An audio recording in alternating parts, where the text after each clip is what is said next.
Querido Pai, querido Mestre Jesus, estamos mais uma vez reunidos em Seu nome, a lhe suplicar o amparo e a proteção. Ilumine, Senhor, a todos nós, em especial a nossa querida expositora, para que ela possa ser a ponte entre o mundo maior e até nós. Pai, docifique também cada coração de cada um de nós que estamos aqui presente, para que possamos, através da razão e do sentimento, nos tornarmos cada vez melhor. E que Jesus possa estar conosco dentro desse objetivo, dessa reunião. E com a prece que meu amigo Jesus nos ensinou.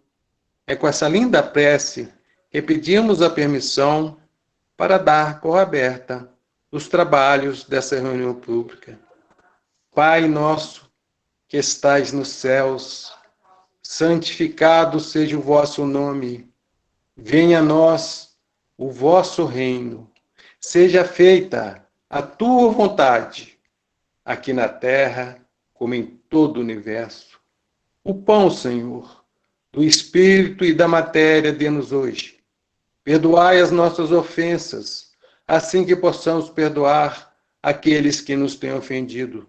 Não nos deixeis trilhar os caminhos da imperfeição e nos livres do mal. Que assim seja. Então, hoje nós vamos dando continuidade, né? A nossa programação é de março, e nós vamos ter hoje a honra e a alegria de receber a nossa irmã e trabalhadora dessa casa, expositora, minha grande amiga Alexandra. E ela vai trazer um tema bastante interessante e muito apropriado para os dias atuais, quando ele chegou. Alexandra, fique à vontade, que Jesus te envolva nessa noite. Obrigada, Sérgio. A alegria, amigo, é toda minha. Estar aqui com vocês neste ambiente espiritual enche o meu coração de alegria e me faz recordar de uma história de Chico. Eu não vou me recordar onde essa história está, mas Chico certa vez foi interpelado por um homem que perguntou para Chico por que a casa estava tão cheia. Porque a casa estava sempre tão cheia. E Chico ficou pensativo e respondeu para esse amigo que era porque as pessoas que ali estavam sentiam saudades de Jesus. E nós estamos aqui hoje, nesta noite, reunidos, encarnados e desencarnados, porque sentimos saudades de Jesus. O tema do nosso encontro é muito especial. Quando ele chegou. Poderia nos fazer pensar que seria um tema natalino, para a época de Natal. Ocorre que o tempo de Jesus é todo dia. E é muito apropriado que nestes tempos de imensa dor, de dúvida, nós possamos elevar os nossos pensamentos e os nossos sentimentos e juntos conversarmos sobre Jesus. Não só sobre Jesus, mas com Jesus. Porque ele nos disse que onde estivessem 2 ou mais reunidos em nome dele, ele estaria conosco. Então, Jesus está aqui conosco nesta noite. Quando ele chegou, nos faz refletir acerca de tempo, de espaço. Quando ele chegou. Mas para a gente refletir acerca de tempo e de espaço, e também acerca dessa personalidade, é importante nós nos recordarmos de uma alertiva do Mestre. Jesus nos disse que há muitas moradas na casa do Pai. Está registrado lá em João, no capítulo 14, no versículo 2. Nesse momento, Jesus estava com os seus apóstolos, numa conversa íntima, onde ele recomendava aos seus apóstolos aquela frase já conhecida por nós: não se turbe o vosso coração. Credes em Deus, crede também em mim. Na casa de meu Pai há muitas moradas. Para nós conversarmos acerca de quando ele chegou, nós precisamos entender como o mundo estava quando Jesus chegou. Todos nós temos uma ideia de como o mundo estava há 2000 anos. Lá na região onde Jesus nasceu, o Império Romano, como diz a expressão, se alastrava e dominava nações inteiras, subjugando povos, subjugando crenças. O povo hebreu se sentia oprimido. Era um mundo dominado pelas questões do poder e da subjugação. Mas também era um mundo que ansiava pela chegada do Messias. O Velho Testamento, vigente naquela época, tinha prometido para a humanidade a vinda do Salvador.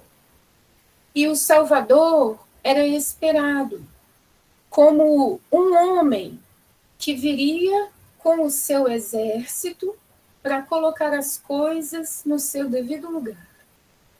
Existia fome, existiam doenças. A tecnologia daquela época era muito diferente da nossa tecnologia. A gente sabe, sequer existia energia elétrica. Observemos. A grosso modo, o mundo de há 2000 anos atrás não parece ser muito diferente do mundo que vivemos hoje, 2022. Estamos rodeados de guerras, de fome, de desemprego, de opressão. Parece que a esperança está adormecida. Ocorre que para a vinda de Jesus, há 2000 anos, há mais de 2000 anos, espíritos se preparavam para este momento. Ocorreu, digamos assim, uma espécie de limpeza no ambiente espiritual para que o planeta Terra pudesse receber o governador. Nessa minha fala, eu queria reforçar com vocês que para a gente entender também o mundo, como ele estava quando Jesus chegou, nós devemos nos recorrer à obra básica para entender que existem mundos físicos, mundos espirituais e mundos íntimos. É uma pergunta essa, como o mundo estava quando Jesus chegou, que implica em várias respostas. Dizer que o Império Romano subjugava povos é muito pouco. Dizer que alguns espíritos, milhares, aguardavam a vinda do Salvador também é muito pouco. a doutrina espírita nos esclarece que, com relação aos mundos físicos, eles são divididos em 5 categorias.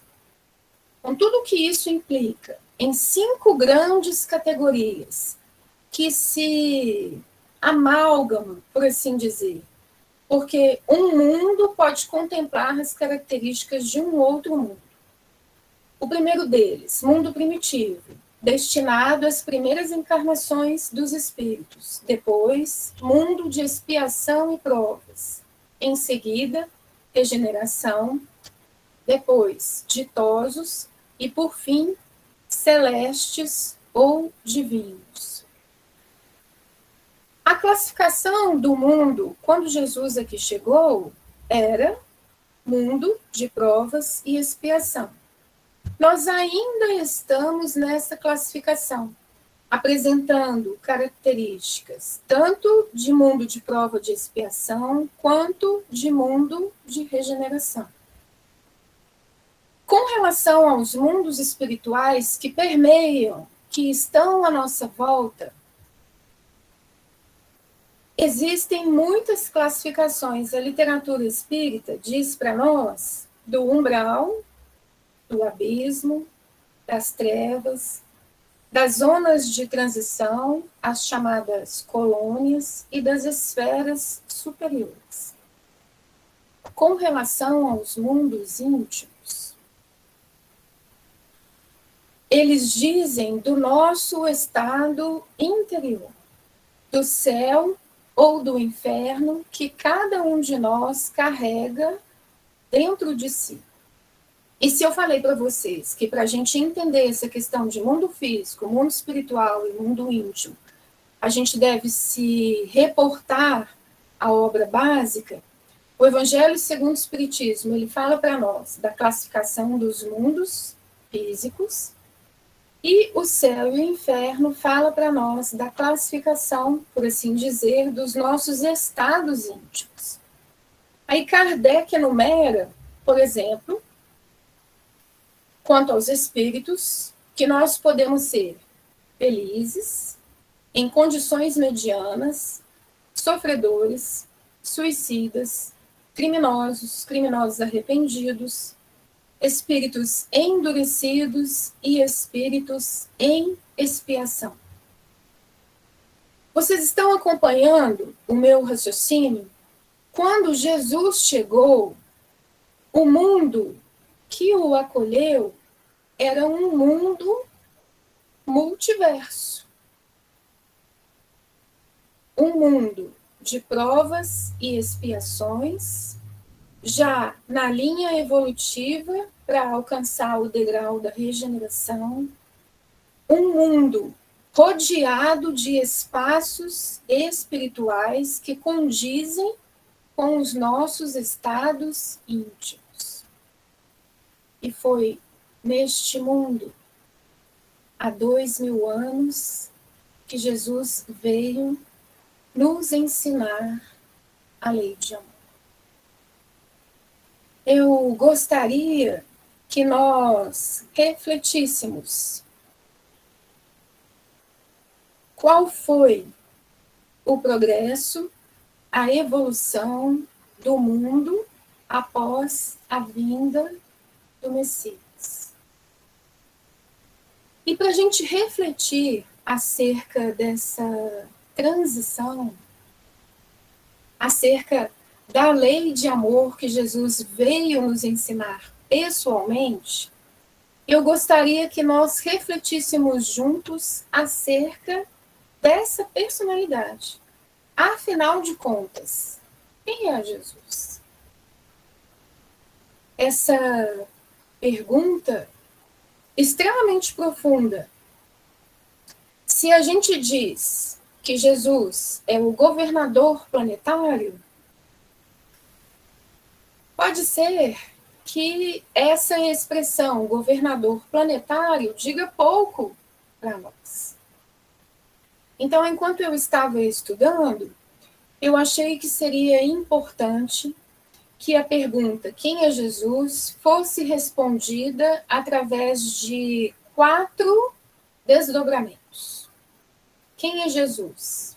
O que dizem os homens? O que diz ele mesmo? O que diz o nosso Pai maior? E o que nós dizemos acerca de quem é Jesus? Aí nós vamos começar com o que dizem os homens. E aí eu vou compartilhar uma apresentação. Vocês estão vendo? Tá sim.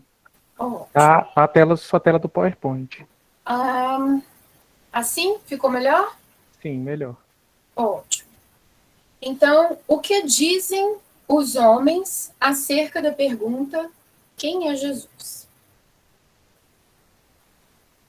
Eu separei duas abordagens dentro do o que dizem os homens. Eu tomei por referência uma carta atribuída a Públio Lentulus, um senador romano na época de Jesus. Acredito que muitos de vocês conhecem essa carta. Ela não é reconhecida pela ciência, mas ilustra a figura de Jesus naquela época. O senador, ele descreve nessa carta aspectos físicos e aspectos morais de Jesus.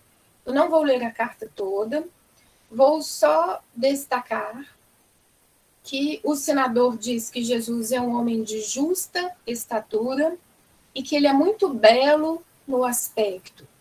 E há tanta majestade no rosto que aqueles que o veem são forçados a amá-lo ou temê-lo. Olhem que interessante a maneira como o senador se refere a Jesus. Majestade no rosto que aqueles que o veem são forçados a amá-lo ou temê-lo. Seu olhar é muito afetuoso e grave. Tem os olhos expressivos e claros. O que surpreende é que resplandecem no seu rosto como os raios do sol. Porém, ninguém pode olhar fixo seu semblante, porque quando resplende, apavora, e quando ameniza, faz chorar. Faz-se amar e é alegre com gravidade. Observemos que aqui é a maneira como um senador romano vê Jesus. Não consegue sustentar o olhar em Jesus, porque se sente apavorado ou com vontade de chorar. Isso por ver Jesus. Disse que nunca ninguém o viu rir, mas antes chorar. É o mais belo homem que se possa imaginar, muito semelhante à sua mãe, a qual é de uma rara beleza, não se tendo jamais visto por essas partes uma mulher tão bela. Ele sabe todas as ciências e nunca estudou nada. Para a visão do senador, Jesus nunca teria estudado. Ora, Jesus sabe todas as ciências. Ele caminha descalço, sem coisa alguma na cabeça. Muitos se riem vendo-o assim, porém em sua presença, falando com ele, tremem e admiram. Aqui ele diz dos costumes daquela época. Jesus andava descalço e não tinha chapéu sobre a sua cabeça. Por isso ele era motivo de riso. Segundo me dizem os hebreus, não se ouviram jamais tais conselhos de grande doutrina como ensina este Jesus. Disse que este Jesus nunca fez mal a quem quer que seja, mas ao contrário, aqueles que o conhecem e com quem ele tem praticado, afirmam ter dele recebido grandes benefícios e saúde. Nunca fez mal a quem quer que seja. Afirmam ter dele recebido grandes benefícios e saúde. Na visão de um homem que detinha o poder, Jesus seria uma pessoa que nunca estudou. Ora, Jesus sabia de toda a ciência. Já nasceu pronto, porque passou pela fieira das reencarnações.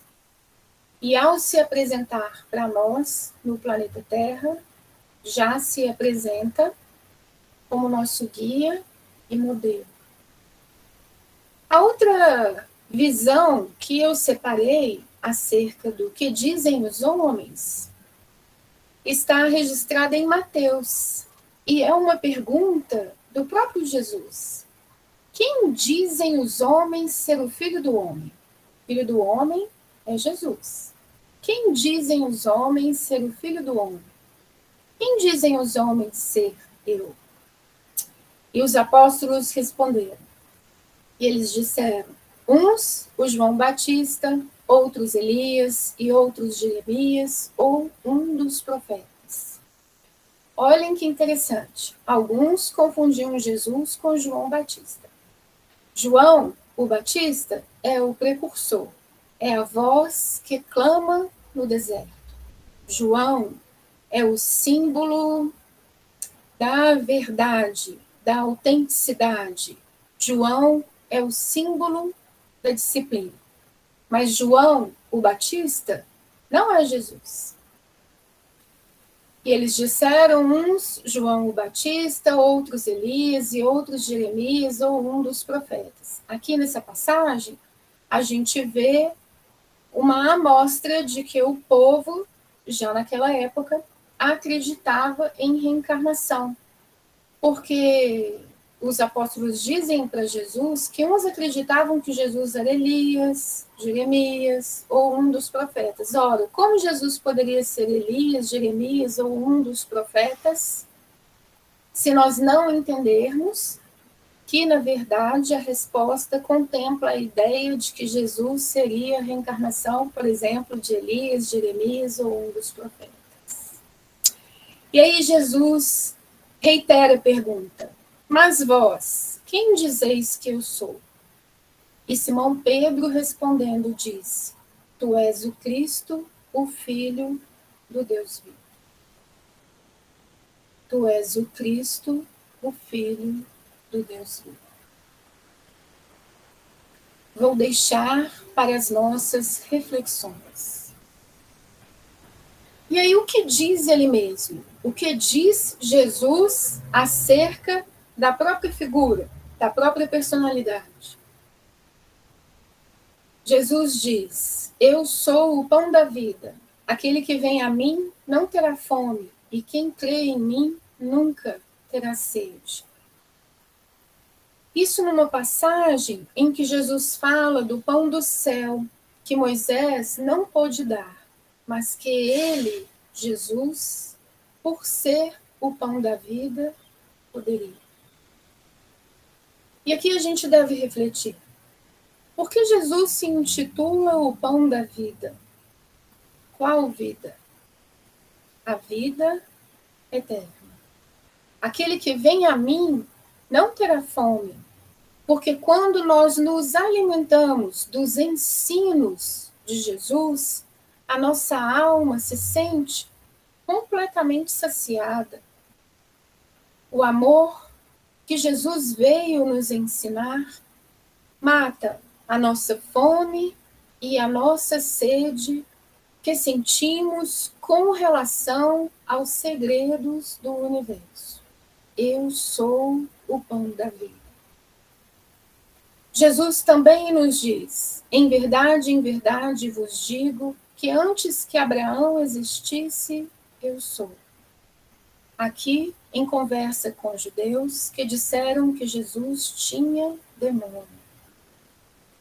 Porque as coisas que Jesus falava, as coisas que Jesus fazia, as coisas que Jesus exemplificava, ultrapassavam o entendimento de muitos homens daquele momento. E aí Jesus, para acalmar a todos que o rodeavam, disse, em verdade vos digo que antes que Abraão existisse, eu sou. Aqui já é uma alertiva para todos nós que aqui estamos, que Jesus existe há muito, muito tempo. Abraão entrou para a história como o pai da humanidade, porque está registrado que a descendência de Abraão povoaria o planeta. E aí Jesus diz para nós que, em verdade, antes que Abraão existisse, eu sou. Porque Jesus preside tudo. Preside o planeta Terra. Jesus também nos afirma: eu sou a porta. Se alguém entrar por mim, salvar-se-á, e entrará, e sairá, e achará pastagens. Observemos como Jesus utiliza de palavras que tocariam o coração de homens, mulheres, que naquela época conheciam as Escrituras, e achará pastagens. O Senhor é meu pastor, e nada me faltará. Deitar-me faz em verdes prados, e a minha cabeça faz repousar. Jesus afirma: eu sou a porta. Se alguém entrar por mim, salvar-se-á, e entrará, e sairá, e achará pastagens. Ele continua ainda no capítulo 10, em João: eu sou o bom pastor. O bom pastor dá a sua vida pelas ovelhas. Eu e o Pai somos um. Esse capítulo 10, em conversa com os discípulos, aqui naturalmente os apóstolos contemplados, Jesus esclarece sobre ele mesmo, sobre o seu trabalho e sobre as ovelhas que somos nós. Imaginemos, Jesus está conversando acerca das ovelhas. Ele diz, a seu modo, nos relembra que o pastor conduz as ovelhas pelos caminhos da vida, pelos caminhos que levam uma ovelha numa pastagem até uma outra pastagem. Jesus é a porta, é a direção. Se alguém entrar por mim, salvar-se-á. Eu sou o bom pastor. O bom pastor dá a sua vida pelas ovelhas. Aqui, Jesus já deixa uma alertiva que mais para frente, ele literalmente dará a vida por nós, em cumprimento da lei. Eu e o Pai somos um. Aqui diz do trabalho de Jesus. Se Jesus e o Pai maior são um só, isso significa que Jesus é o maior intermediário de Deus junto aos homens. E o seu trabalho é nos levar de volta a Deus melhores, maiores e mais bonitos. Jesus também diz: eu sou o caminho e a verdade e a vida. Ninguém vem ao Pai senão por mim. Aqui já em conversa com os apóstolos, naquela linha de não se turbe o vosso coração.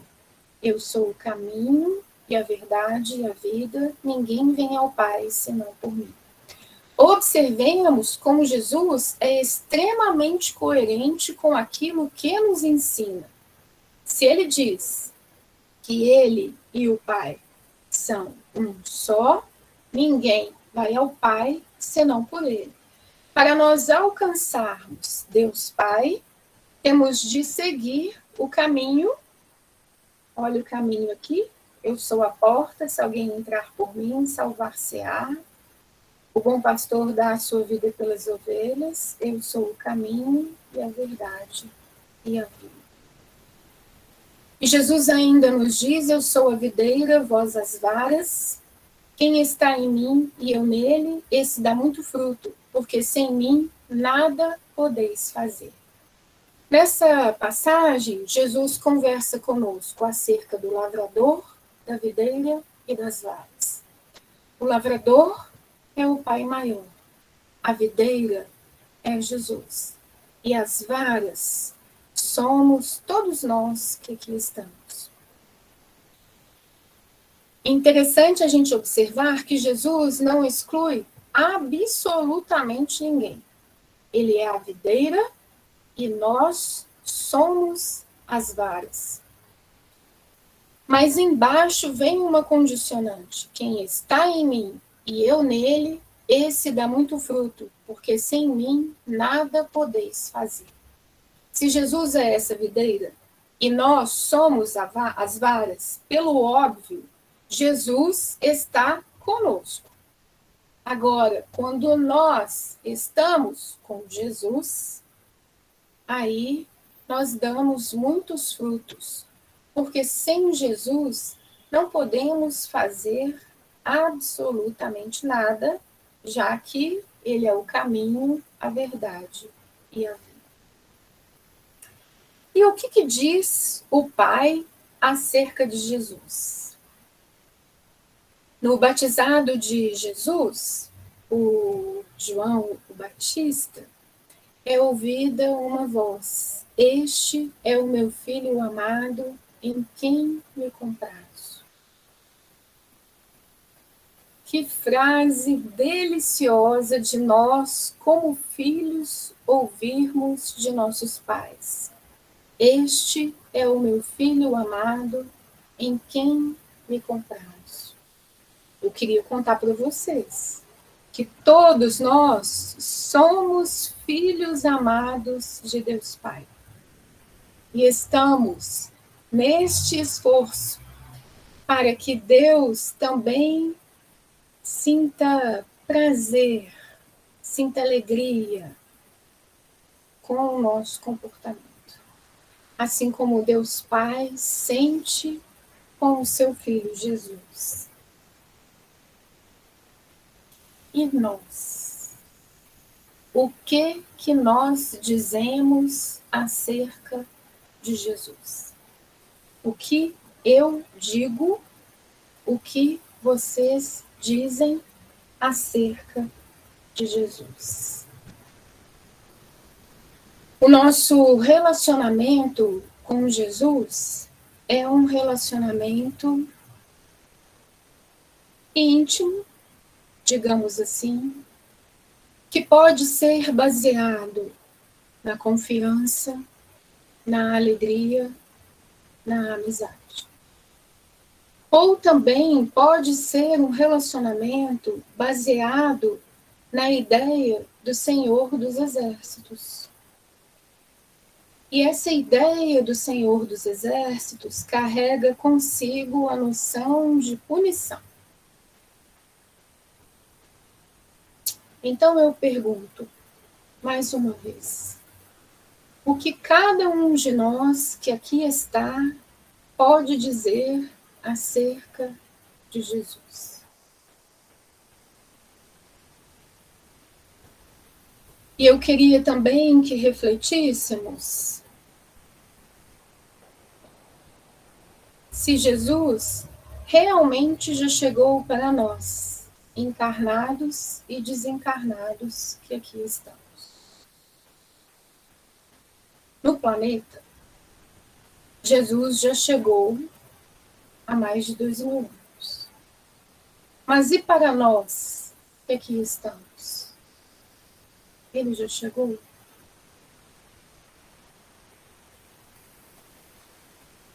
Porque quando ele chegou, ele alterou tudo. Jesus modificou tudo ao seu redor. A presença dele foi tão importante que dividiu a nossa história em antes dele e depois dele. Quando ele chegou, ele levou cura, levou consolo, levou entendimento, também levou perdão, levou tolerância, levou resignação, levou obediência. Quando ele chegou. Mas Jesus já chegou para nós, para os nossos entendimentos. Nós que aqui estamos sentindo saudades de Jesus, que estamos aqui reunidos em nome de Jesus, podemos afirmar que a nossa vida é uma antes de Jesus e depois de Jesus? Ou nós ainda estamos confundidos com as ilusões que nos cercam? Nós reconhecemos o cântico de amor do Mestre?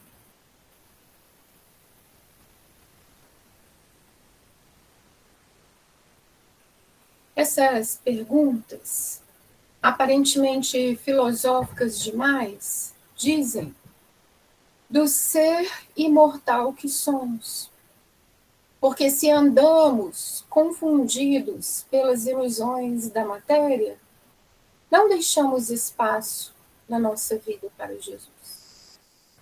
Conhecemos Jesus, mas ainda não permitimos que Ele adentre em nós.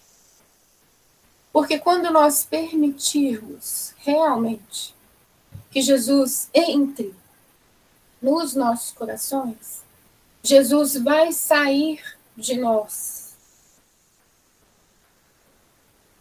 em doação de amor. As nossas mãos trabalharão, os nossos ouvidos selecionarão aquilo que vamos ouvir, os nossos olhos usarão os óculos do amor, que eu aprendi com o Sérgio há 25 anos. E para essa ideia de quando ele chegou, nós devemos ter bem alicerçado em nós que são chegados os tempos passados, 2000 anos com a presença de Jesus no planeta, são chegados os tempos. E aí, o que na verdade isso significa para nós? Que o mundo, como estava quando Jesus chegou, o mundo hoje ainda se apresenta em convulsão. Como conversamos lá no começo do nosso encontro, um mundo ainda cheio de dores. Ocorre que essas dores são fruto, resultado dos combates que cada um de nós empreende dentro de si mesmo. E como nós somos muitos, os nossos combates internos, eles se refletem no externo. E aí eu fui me socorrer na Gênesis e vou ler para vocês a anotação que está no capítulo 18, no item 7. Mas uma mudança tão radical como a que se está elaborando não pode realizar-se sem comoções. Há, inevitavelmente, luta de ideias. Desse conflito, forçosamente se originarão passageiras perturbações, até que o terreno se ache aplanado e restabelecido o equilíbrio. É, pois, da luta das ideias que surgirão os graves acontecimentos preditos, e não de cataclismos ou catástrofes puramente materiais. Os cataclismos gerais foram consequência do estado de formação da Terra. Hoje, não são mais as entranhas do planeta que se agitam, são as da humanidade.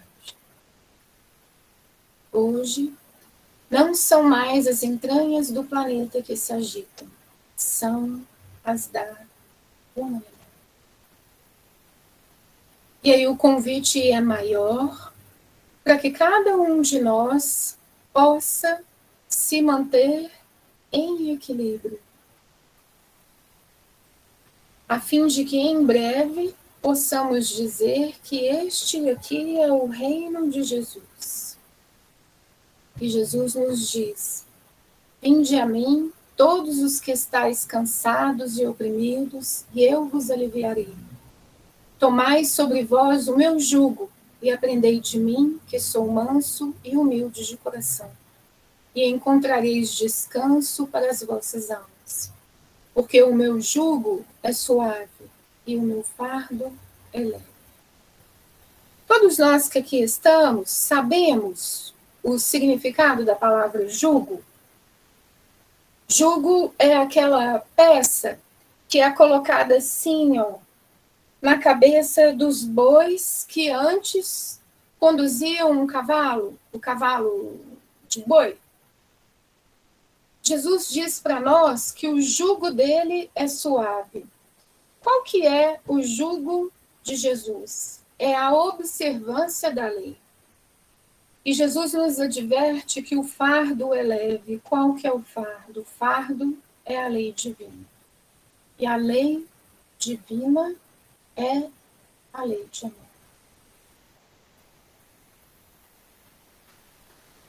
Vinde a mim, todos os que estáis cansados e oprimidos, e eu vos aliviarei. É muito interessante a postura de Jesus diante da agitação da humanidade. E a postura é que nós devemos procurar por Jesus. E como procurar por Jesus? Se Jesus é essa videira que afirma para nós que nós, como varas, quando estamos com Jesus, damos frutos, uma maneira de nós procurarmos por Jesus é cada um de nós chamar Jesus para a própria vida, para o próprio sentir, para o próprio pensamento, para as palavras, para o agir. É como se nós pensássemos assim: vou ficar hoje um pouco mais com Jesus. E aí vou ficar hoje um pouco mais com Jesus no meu trabalho, na rua, no trânsito, com a minha família, meus pais, meus filhos, minha esposa, meu marido. Hoje eu vou ficar um pouco mais com Jesus. E na presença de Jesus, as respostas que nós oferecemos para a vida são respostas muito mais dulcificadas. São respostas que levam a paz onde quer que nós estejamos. E aí eu me recordei de um texto que é a introdução de uma obra que se chama Momentos de Decisão, que eu queria ler para nós, para cada um de nós que aqui está, refletir acerca dos momentos que compõem a nossa vida. Porque a nossa vida, ela é repleta de momentos, de pequenos momentos, momentos de imensa alegria, momentos de profunda dor, momentos de perdão, momentos de entendimento, momentos de raiva, momentos de angústia, momentos de solidão, momentos de profunda amizade, momentos de intensa alegria, momentos de muita esperança. E quando nós estamos com Jesus, esses momentos, eles ganham para nós uma dimensão. Quando nós não estamos com Jesus, estes momentos também ganham uma outra dimensão. E aí eu quero ler para todos nós.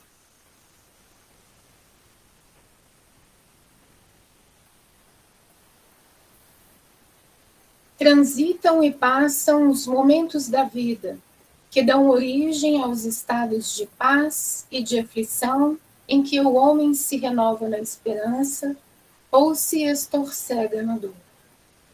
No momento de prece, Maria recebeu a anunciação da chegada do Messias.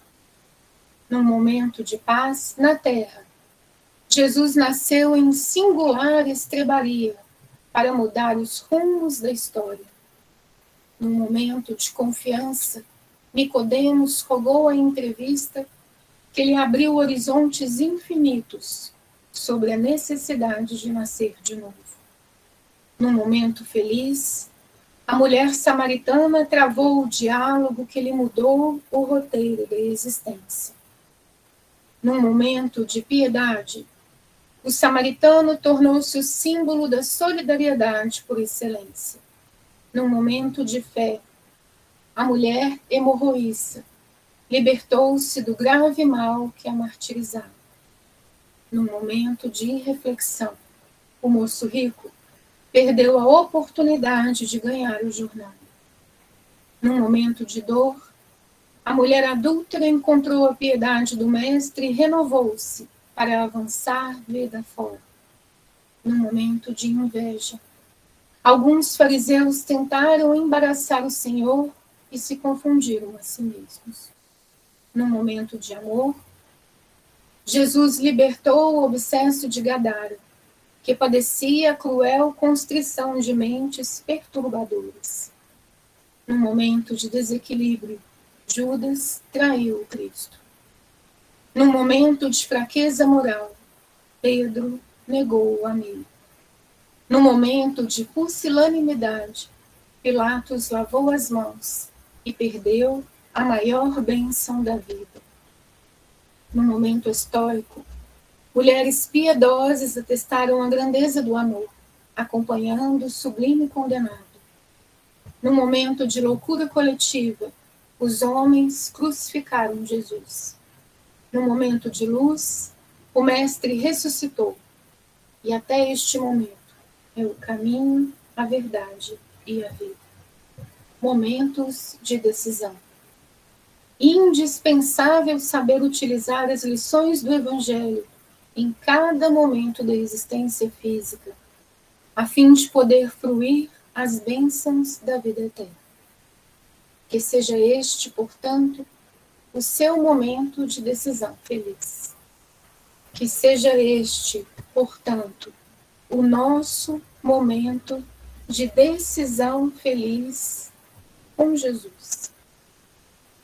A fim de que quando nós formos narrar para corações que nos são muito queridos, quando Ele chegou, nós possamos dizer que quando Ele chegou em nossas vidas, a Alexandra abandonou o homem velho e se fez melhor, maior, mais bonita. Eu queria reforçar com todos nós que aqui estamos que não andemos preocupados com o mundo como ele está hoje, agitado, muitas vezes infeliz, envolto em guerras.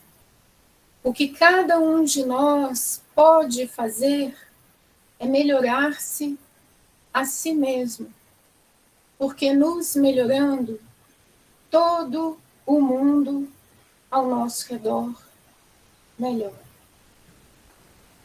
Que Jesus abençoe os nossos esforços, agradecendo mais uma vez pela bendita oportunidade de poder usufruir das bênçãos deste ambiente espiritual e da companhia amorosa de amigos e amigas que me são extremamente queridos, que fortalecem em mim o amor que já carrego. Que Deus nos abençoe.